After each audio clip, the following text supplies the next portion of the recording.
షాయి తుకుడా ఇది.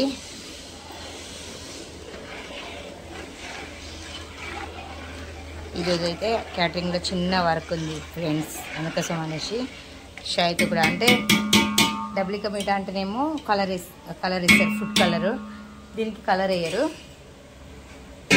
ఇది కద్దు కీర్, సోరకాయతో చేస్తారు కదా ఫ్రెండ్స్, అది సోరకాయ స్వీట్ కద్దుక కీర్. 2 స్వీట్లు ఈరోజైతే. అంటే బాస్మతి బియ్యం కొట్టుకొని వేసుకోవాలి దీంట్లో. 2 బ్రెడ్లకి 1 కిలో చక్కెర పడుతుంది, పుట్టి ఇలాచి పౌడర్ పడుతుంది, దానికి కూడా పడుతుంది ఇలాచి పౌడర్.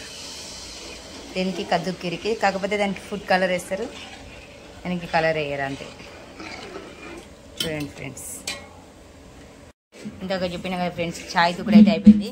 దీనికైతే కలర్ వేయరు, కలర్ వేస్తే డబుల్కా మీఠా అంటారు, కలర్ వేయకపోతే చాయ్ తుకుడా. దీనిపైన ఏమేమి వేస్తారంటే పేని వేస్తారు, మళ్ళీ మకాజ్ గింజలు వేస్తారు, కాజు వేస్తారు ఫ్రెండ్స్, మళ్ళీ ఇంకా నెయ్యి కూడా పోసుకుంటారు. చాలా బాగుంటుంది ఇది, తింటే కూడా చాలా అంటే చాలా టేస్టీగా ఉంటుంది. మీరు కూడా ఎప్పుడన్నా అంటే చేసుకోవాలంటే 1 బ్రెడ్తో కూడా చేసుకోవచ్చు ఫ్రెండ్స్. 1 బ్రెడ్కి 2 లీటర్ పాలు పోయాలి ఫ్రెండ్స్, 1 కిలో చక్కెర వేయాలి. అది అంటే తీపి సరిపోయేంత బరాబరి ఉంటుంది అన్నట్టు. ఇలాచి పౌడర్ చూపించిన కదా ఫ్రెండ్స్, లైట్గా ఇలాచి పౌడర్ వేసుకోవాలి, అలాంటి చాలా బాగుంటుంది. లేకుంటే ఫ్లేవర్ రాదు, అంటే స్మెల్ వాసన కోసం అనే వేసుకుంటారు. ఎక్కువ వేసుకుంటే చేదు వస్తుంది, ఎక్కువ వేసుకోవద్దు ఫ్రెండ్స్. ఇంత పెడితేనే మీ సపోర్ట్ నాకు ఇంకా కావాలి. ఇంకోటి కద్దుక కీర కూడా అయిపోయింది. నా వీడియో మీకు నచ్చితే లైక్ చేయండి, షేర్ చేయండి, గంట కొట్టండి, సబ్స్క్రైబ్ చేసుకోండి, కామెంట్ పెట్టండి ఫ్రెండ్స్, ఎలా ఉందో కామెంట్ బాక్స్లో కామెంట్ తెలియజేయండి.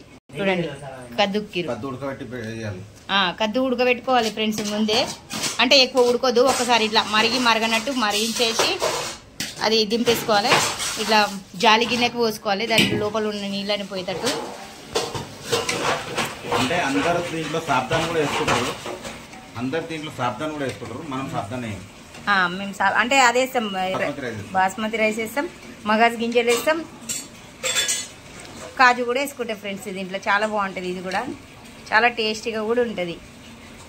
చూడండి కలర్ఫుల్గా కనబడుతుంది. కద్దుక కీరు ready, shahi tukda ready. Okay friends, bye. మళ్ళీ ఒక వీడియో రేపు చూపిస్తా. షాయి తుకుడా అయితే అయిపోయింది.